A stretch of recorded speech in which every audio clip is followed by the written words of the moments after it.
নমস্কার বন্ধুরা, আজকে আমরা এই ভিডিওতে আলোচনা করব ওয়েস্ট বেঙ্গল গভর্নমেন্টের পক্ষ থেকে চালু করা লক্ষ্মীর ভাণ্ডার, বৃদ্ধ ভাতা, বিধবা ভাতা এই সমস্ত প্রকল্পের টাকা ডিসেম্বর মাসে আপনারা কবে পেতে চলেছেন সেই ব্যাপারে আজকে আমরা জানবো। তাহলে আসুন দেখে নিই কবে আপনারা এই টাকা পাবেন। লক্ষ্মীর ভাণ্ডারে আরও 5 লক্ষ মহিলা যুক্ত, মোট সংখ্যা 2.21 কোটি। আগে মানুষ পরে দল, এই আদর্শকেই সামনে রেখে পশ্চিমবঙ্গের মুখ্যমন্ত্রী মমতা বন্দ্যোপাধ্যায় আবারও প্রমাণ করলেন তার প্রশাসনের মূল লক্ষ্য মানুষের কল্যাণ।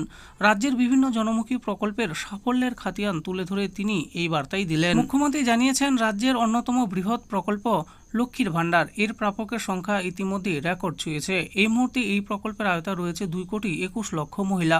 সম্প্রতি নতুন করে আরও 5,07,000 মহিলা যুক্ত হয়েছেন।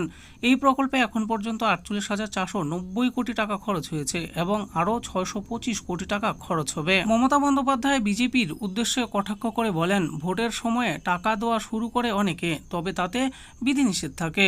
বাংলার প্রকল্পে কোনো রকম বৈষম্য নেই। বাংলার প্রতিটি মহিলা এই প্রকল্পের সুবিধা পান। লক্ষ্মীর ভাণ্ডার এক সময় বার্ধক্য ভাতা হিসাবে পরিণত হয়। মাটির বাড়ির সংখ্যা নিয়েও মুখ্যমন্ত্রী ক্ষোভ প্রকাশ করেছেন। তিনি জানান, রাজ্যে বর্তমানে 36 লক্ষ মাটির বাড়ি রয়েছে। ইটের দেওয়াল থাকলেই যেসব বাড়িকে বাদ দেওয়া হচ্ছে তা দুঃখজনক। এদিন তিনি 12 লক্ষ নতুন বাড়ি তৈরির ঘোষণা করেন। এর মধ্যে উপভোক্তারা 15 থেকে 30 ডিসেম্বরের মধ্যে প্রথম কিস্তির টাকা পাবেন। বাকি 24 লক্ষ পরিবার পরবর্তী পর্যায়ে সুবিধা পাবে। এই প্রসঙ্গে কেন্দ্রীয় সরকারের ভূমিকা নিয়ে কটাক্ষ করে তিনি বলেন, সব কাজ আমরা করব আর নাম বসবে প্রধানমন্ত্রীর, এটা চলবে না। বাংলার বাড়ি প্রকল্পে কোনো কেন্দ্রীয় অনুদান নেই, তাই এখানে প্রধানমন্ত্রীর নামও থাকবে না। আরও জনমুখী প্রকল্প। মমতা বন্দ্যোপাধ্যায় জানান, রাজ্যে 20,32,000 স্বামীহারা মহিলাকে ভাতা দেওয়া হয়। নতুন করে আরও 43,900 জন এই প্রকল্পে অন্তর্ভুক্ত হয়েছেন।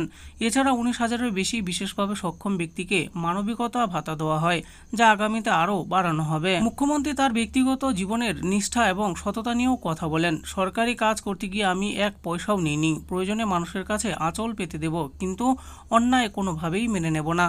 তিনি আরও বলেন, আমি চাই আমার মৃত্যুর পরও যেন কোনো স্ট্যাচু না বসে। আমার কাজই আমার পরিচয়, আগে মানুষ তারপর দল। উন্নয়ন ও দায়বদ্ধতা এই দুই মূলনীতিতে অনড় থেকে মুখ্যমন্ত্রী মমতা বন্দ্যোপাধ্যায় একাধিক জনকল্যাণমূলক প্রকল্প চালু করেছেন। তার কথায়, মানুষের জন্য কাজ করতে গেলে কোনো দলীয় পরিচয়ের প্রয়োজন হয় না।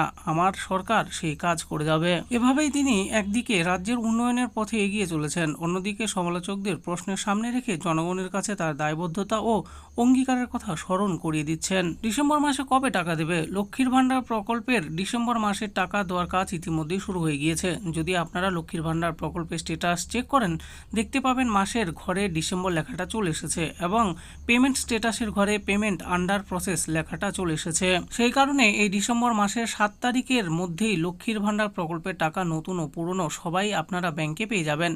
বৃদ্ধ ভাতা, বিধবা ভাতা, প্রতিবন্ধী ভাতা, জয় জোহর, তপশিলি বন্ধু এই সকল ভাতা প্রকল্পের টাকা ডিসেম্বর মাসের 15 তারিখের মধ্যে আপনারা ব্যাংক অ্যাকাউন্টে পেয়ে যাবেন। তো বন্ধুরা, দেখে নিলেন আজকে আমরা ভিডিওতে আলোচনা করলাম এই ডিসেম্বর মাসে আপনারা লক্ষ্মীর ভাণ্ডার, বৃদ্ধ ভাতা, বিধবা ভাতা, জয় জোহর, মানবিক ভাতা সবকিছু প্রকল্পের টাকা কবে থেকে পেতে শুরু করবেন সেই ব্যাপারে এই ভিডিওতে আলোচনা করেছি। আশা করি ভিডিওটি আপনাদের ভালো লেগেছে।